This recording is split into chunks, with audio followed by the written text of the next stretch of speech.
नमस्कार मित्रांनो, स्वागत आहे आजच्या व्लॉगमध्ये. तर आज आपण निघालो आपल्या शेडवर, कारण आज उद्या आपला साऊंड सुपारी.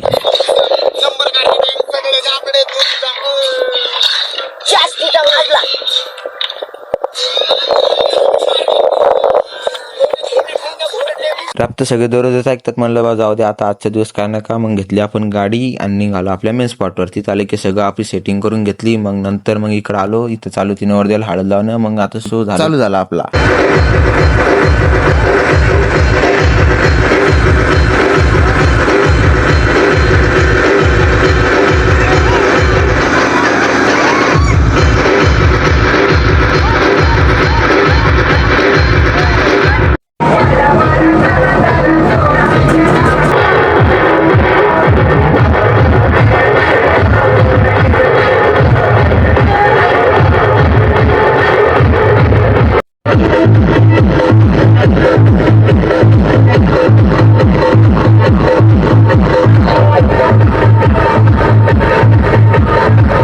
वाजले आपल्याला 12. सगळे साऊंड घेऊन लावायला आपल्या शेडकर. मग तिकडं आपण निघलो होतो. मग निघल्यानंतर आपण साऊंड बंद केला, निघालो आपल्या घराकडे. तर सगळे आपले मित्रमंडळ आले तिकडे आपल्याकडे, म्हणून आपले सगळे निघालो आपण आता घराकडे. बस हा व्लॉग इथं समाप्त करतो. तर भेटू आपल्या नेक्स्ट व्लॉग मध्ये. तर काल आपल्या चॅनल लाईक आणि फॉलो करायला विसरू नका. नेक्स्ट व्लॉग मध्ये. Bye bye.